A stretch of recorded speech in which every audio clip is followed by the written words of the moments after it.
Kamal Haasan and Simbu 'తగ్ life' movie ఎలా ఉంది? ఈ మూవీని చూడొచ్చా? చూడకూడదా? అనేదనమాట డీటెయిల్‌గా అయితే మాట్లాడుకుందాం.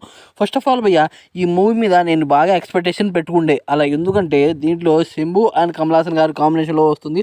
అదే కాకుండా ట్రైలర్ కొద్దిగా ఇంట్రెస్టింగ్ అనిపించింది. దాంతో ఈ మూవీకి అయితే నేనైతే పోయా భయ్య. అయితే మూవీ నన్ను కంప్లీట్‌గా డిసప్పాయింట్ అయితే చేసింది. అలా ఎందుకు చేసిందో మీకైతే చెప్తాను భయ్య. ఇక విషయానికి వస్తే ఈ మూవీని డైరెక్ట్ చేసింది ఆ డైరెక్టర్ మణిరత్నం. ఈయన డైరెక్షన్ వైజ్ చూసుకున్నట్టయితే చాలా సినిమాలు అయితే తీశాడు. చాలా మంచి మంచి హిట్లున్న డైరెక్టరే.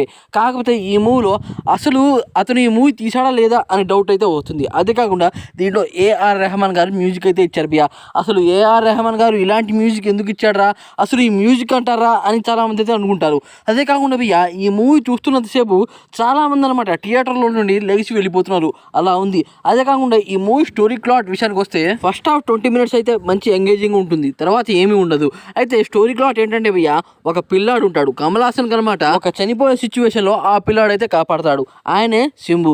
అయితే వాళ్ళిద్దరు అన్నదమ్ముల్లా తండ్రి కొడుకులా అయితే ఉంటారు. ఒకానొక సిచ్యువేషన్లో వాళ్ళిద్దరికి గొడవ అయితే వస్తుంది. అలాగే వాళ్ళకి ఫైట్లు కూడా జరుగుతాయి. దీంట్లో మనీ గురించి మాట్లాడుకుంటారు, అలాగే గ్యాంగ్స్టర్ విషయాలు కూడా మాట్లాడుకుంటారు, దేశం గురించి మాట్లాడుకుంటారు. కానీ ఏది చూపించరు ఈ మూవీ. ఏదైనా చూపిస్తేగా మంచిగా అర్థమయ్యేది, కానీ ఏది చూపించరు. అదే కాకుండా భయ్య, దీంట్లో సింబు అండ్ కమల్ హాసన్ యాక్టింగ్ బాగుంది, కానీ క్యారెక్టర్ అయితే బాగాలేదు. అదే కాకుండా దీంట్లో త్రిష గారిని అయితే చూపించారు భయ్య. అసలు త్రిష గారి క్యారెక్టర్ కి ఏమాత్రం వాల్యూ లేదు. అసలు ఆవిడ క్యారెక్టర్ ని ఈ మూవీలో ఎందుకు పెట్టారు అనిపించింది. మూవీ బ్యాక్గ్రౌండ్ స్కోర్ కూడా బాగాలేదు భయ్య. మనం ఏదో ఎక్స్పెక్ట్ చేసి వెళ్తాం, కానీ అక్కడ ఏమీ ఉండదు. పూర్తిగా డిసప్పాయింట్ అయ్యే మనం పెట్టిన డబ్బులు కూడా వర్త్ అనిపించదు. అదే కాకుండా దీంట్లో సాంగ్స్ భయ్య, సాంగ్స్ 2 సాంగ్స్ మాత్రమే బాగున్నాయి. మిగతాది మొత్తం పరమ చెత్తలా అనిపించిందని చెప్పొచ్చు. ఇలాంటి కాన్సెప్ట్ మూవీ తీసేటప్పుడు కొద్దిగా ఆలోచించి తీయాలని నాకైతే అనిపించింది భయ్య. ఓవరాల్ గా ఈ మూవీకి నేను ఇచ్చే రేటింగ్ అయితే 1. ఇదే ఎక్కువ అని నాకు అనిపించింది. ఒకవేళ ఈ మూవీ మీరు చూస్తున్నట్టయితే మీకు ఎలా అనిపించింది అనేది కామెంట్ చేయండి.